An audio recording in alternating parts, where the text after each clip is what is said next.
tugas pemerintah yang mendesak adalah mendorong pekerja informal menjadi pekerja formal sebanyak-banyaknya di tahun yang akan datang.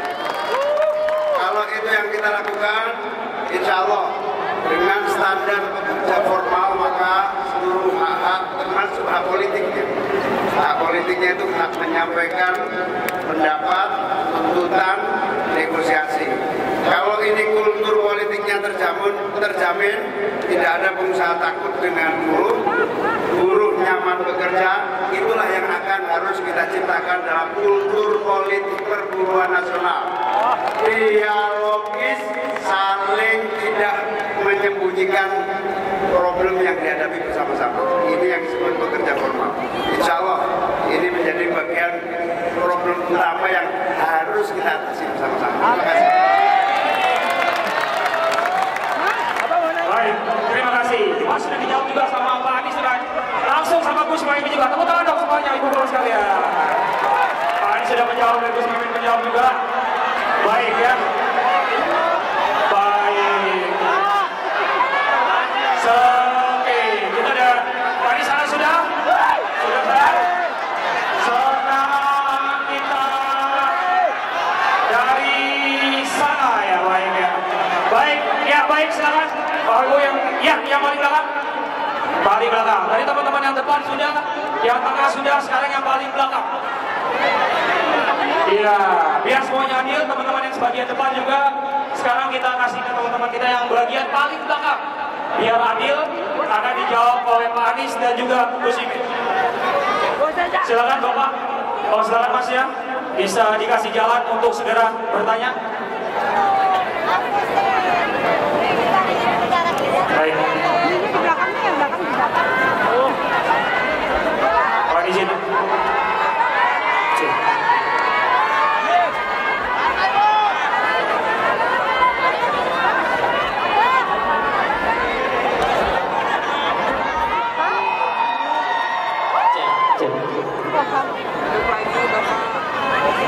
Baik, sebelumnya Assalamualaikum warahmatullahi wabarakatuh. Om Swastiastu, Namo Buddhaya, salam kebajikan buat kita semua. Yang saya hormati Pak Anies dan Gus Muhaimin yang telah bersedia hadir di depan kita semua. Dan saya hormati buat seluruh warga Indonesia yang hadir pada siang hari ini. Perkenalkan, nama saya Rian Setiawan. Saya salah satu seorang jurnalis dari Deduktif.id. Terima kasih buat teman-teman media yang ada di sana. Untuk pertanyaannya langsung saja. Saya mau bercerita sebelumnya Gus Muhaimin, apalagi Gus Muhaimin kan mantan Menaker ya sebelumnya. Saya pada tahun Desember 2023 kemarin saya adalah korban PHK dari satu media saya, Pak.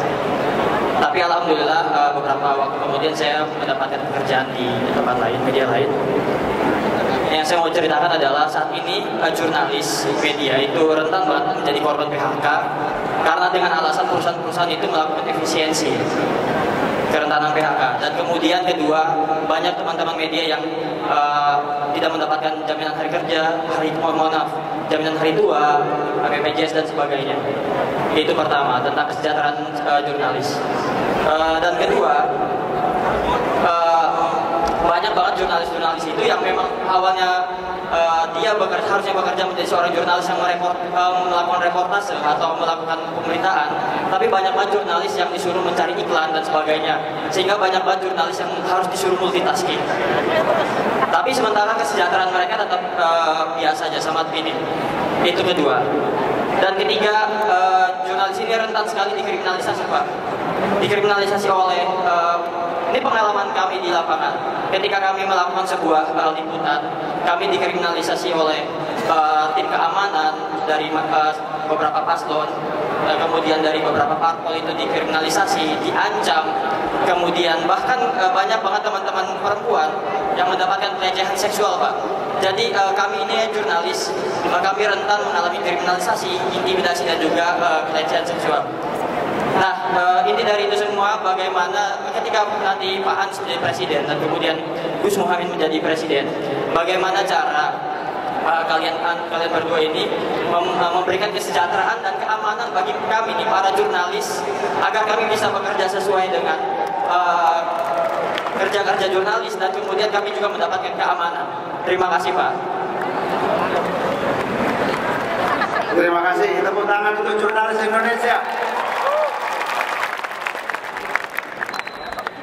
Jadi ini profesi yang spesial, memiliki ruang lingkup kerja yang khusus, pola hubungan kerja yang khusus. Tapi sebagai pekerja biasa, tentu jurnalis sejak mulai masuk sampai kemudian bekerja harus mendapatkan yang namanya hak-hak normatifnya.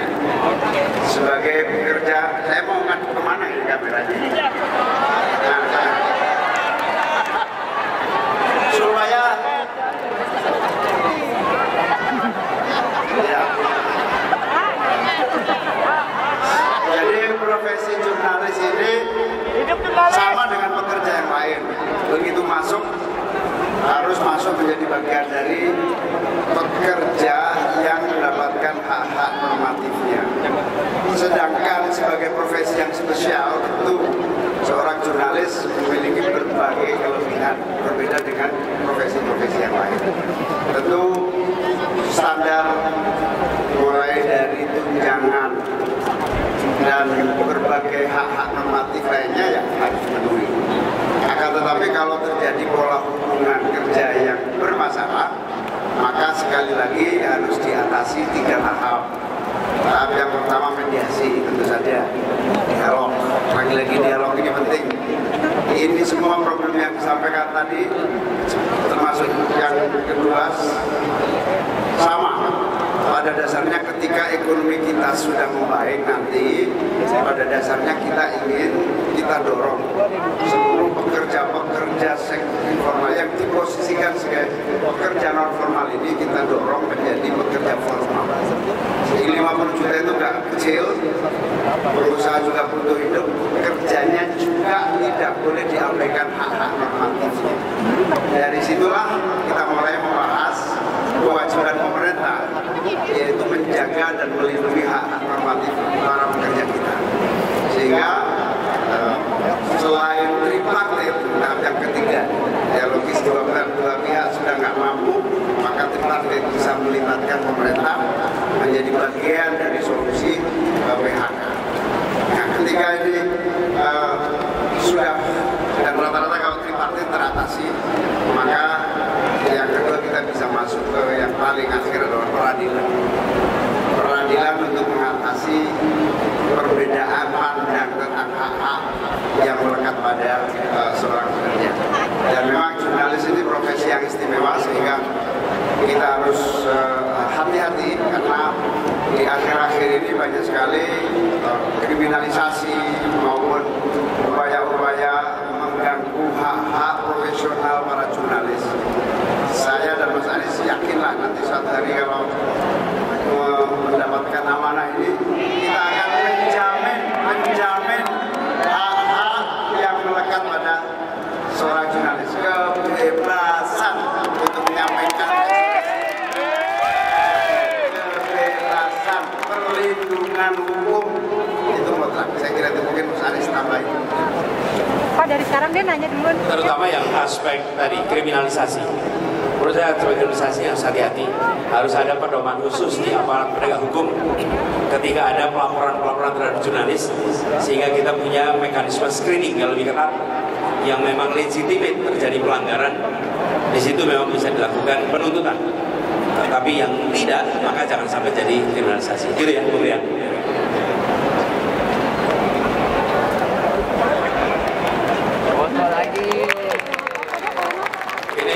Warga Tanah Merah yang sering ketemu sama-sama kalau datang ke Tanah Merah. Ya.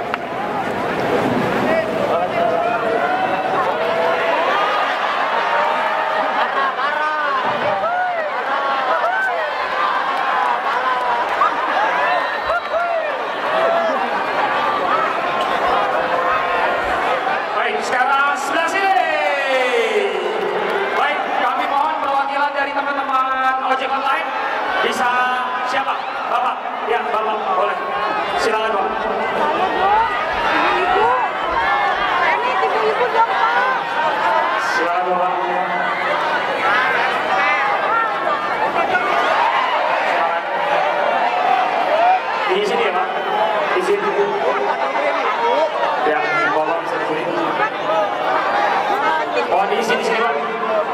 Iya.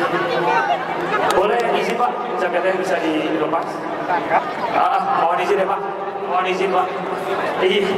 Mohon izin ya Pak. Maaf. Ya. Siap, terima kasih banyak Pak. Siap, terima kasih. Assalamualaikum warahmatullahi wabarakatuh. Terima kasih MC udah dikasih kesempatan. Pak Anies, terima kasih Gus Imin. Teman-teman ojol semua, guru, kawan-kawan mahasiswa. Tadi saya ingin menanyakan tentang regulasi tentang ojol itu banyak. Tapi alhamdulillah tadi Pak Anies sudah menjelaskan tentang aturan. Mudah-mudahan itu bisa menjadi yang pertama di Indonesia. Saya cuma ingin menceritakan pengalaman. Alhamdulillah di ojol Pak Anies ya, saya udah 10 tahun. 10 tahun di ojol. Pada saat ojol berdiri itu argonya 1 kilo sampai 5.000. Dan itu kalau kita narik 0 sampai 5 kilo pada saat pertama berdiri 25.000. Dan itu potongannya cuma 20%. Dan kami menerima 20.000. Dan semenjak pergantian presiden itu tarif makin turun Pak. Sampai hari ini semua teman-teman ojol itu, dan kalau kita narik 0 sampai 5 kilo tunainya 16.000, kami ojol menerima cuma 10.400. Itu sangat murah sekali karena kami motor sendiri, bensin sendiri. Kalau ada kerusakan kita yang tanggung sendiri. Dan kami ingin hanya kami secara kami ojol sampaikan, mudah-mudahan kami berharap ya yakin mudah-mudahan ada perubahan di 2024 untuk semua, dan kami berharap tarif itu kembali normal karena kami merasa sebagai ojol kami tidak ingin anak kami itu menjadi ojol. Kami ingin kami ojol anak kami bisa jadi sarjana. Betul teman-teman ojol, kita ingin anak-anak kita sarjana Pak Anies, dan kita ingin kesejahteraan juga. Kami ingin bukan sekedar sarjana, tapi kita ingin kami ojol mampu mengkredit rumah. Hanya itu harapan kami. Mudah-mudahan di 2004 ada regulasi, ada tarif segala macam yang bisa memberikan kesejahteraan para ojol dan buruh yang ada di hati. Terima kasih Pak. Assalamualaikum warahmatullahi wabarakatuh.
Jangan nyelepet.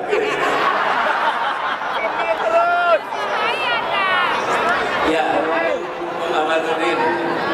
Iya, Bung Amadudin yang tadi disampaikan, tadi kita juga sudah bahas. Tapi terima kasih atas ceritanya. Dan menurut saya inilah semangat yang harus dimiliki oleh seluruh pelaku usaha di Indonesia. Apa yang penting? Apa yang dikatakan Bung Amadudin tadi? Ketika kita berpikirnya jangka panjang dan mau melihat ini jangka panjang, maka itu akan menguntungkan bagi seluruh pelaku usaha. Saya beri ilustrasi. Ketika pengemudi ojol mendapatkan pendapatan yang minimnya minim, Anda tidak bisa kredit motor baru, Anda tidak bisa kredit rumah baru.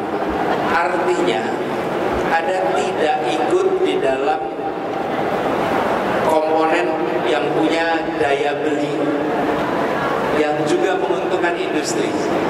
Kalau pengemudi ojol bisa menabung, bahkan bisa kredit, maka industri motor juga akan diuntungkan. Karena penjual motor akan meningkat. Ketika dia punya daya beli, dia bisa kredit rumah, maka perbankan diuntungkan, maka industri properti diuntungkan. Jadi ketika kita membuat pekerja bisa menabung, bisa punya kesejahteraan baik, maka daya beli yang meningkat itu sebenarnya penggerak ekonomi yang sangat luar biasa. Jadi pemerintah itu harus berkomunikasi dengan baik dengan seluruh pelaku bahwa ini adalah untuk peningkatan kesejahteraan kita semua. Mari melihatnya dalam konteks jangka panjang dan sesuatu yang dikerdilkan, maka dia tidak akan bisa langgeng. Tidak akan bisa langgeng. Pada satu saat akan crack gitu. Tapi kalau ini bisa fair, daya beli meningkat, perekonomian bergerak lebih baik, semuanya akan mendapatkan manfaatnya. Jadi bahwa ini saya tidak perlu mengulang apa yang tadi saya sampaikan, tapi dengan apa yang tadi Anda katakan membuat saya bisa menyampaikan pesan ini kepada semua. Kesejahteraan buruh adalah daya beli buruh, dan daya beli buruh adalah penggerak perekonomian yang akan membantu menggerakkan keseluruhan perekonomian kita juga. Gitu ya. Terima kasih.